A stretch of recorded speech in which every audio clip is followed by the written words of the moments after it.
One winter's night when the cold wind blew, the engines found it hard to sleep. What we need, suggested Toby, is to listen to a story. Yes, agreed Percy, a mysterious story.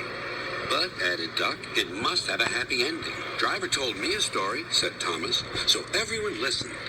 Once upon a time, began Thomas, there were 3 little engines who lived in their own little shed on their own little railway. Their names were Duke, Stewart, and Falcon. Duke was the oldest and was named after His Grace, the Duke of Sodor. He was proud of this and loved to keep the little engines in order.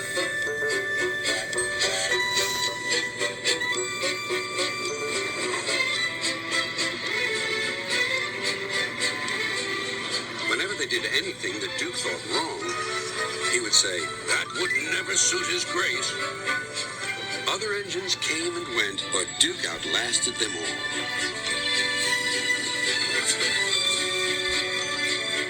Stewart and Falcon used to call him Grandpuff. They were fond of him, but they got very tired of hearing all about His Grace. Sometimes they would tease him and chant, "Engines come and engines go. Grandpuff goes on forever." "You impertinent scallywags," Duke would say. "Whatever are you engines coming to?" "Never mind, Grandpuff. We're only young ones." "Well, you'd better mind, unless you want to end up like Smudger." "Oh, Grandpuff, whatever happened?" "Smudger," said Duke, "was a show-off.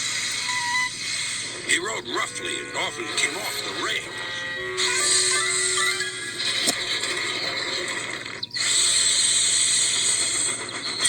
I warned him to be careful, but he took no notice." "Listen, Dookie," he snarled. "Who worries about a few spills?" "We do here," I said, but Smudger just laughed. Until one day, manager said he was going to make him useful at last. Smudger stopped laughing then.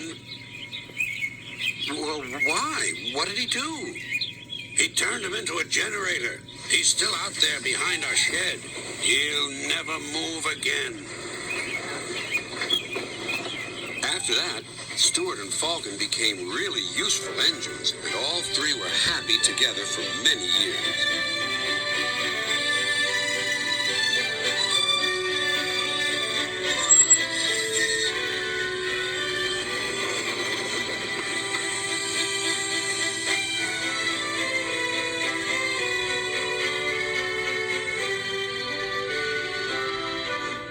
Then hard times came. The mines in the hills closed, and the railway was closed too. People came to buy the engines. "We'll take Stewart and Falcon." No one wanted Duke. They thought him too old. "Cheer up, Grandpuff," called Stewart. "We'll find you a nice railway, and then you can come and keep us in order." They tried to be brave and cheerful, but no one really thought their dreams would come true. Duke's driver and fireman oiled and greased him one last time. They sheeted him snugly and said goodbye. Then they had to go away and find work. Duke was alone. "Oh well," he sighed, "I'll go to sleep. It'll help to pass the time."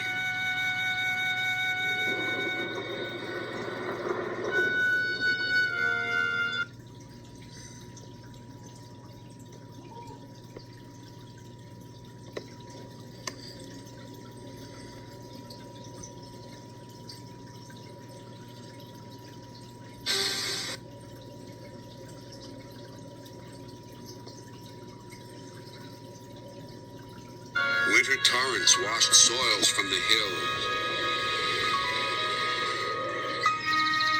Trees and bushes grew all around.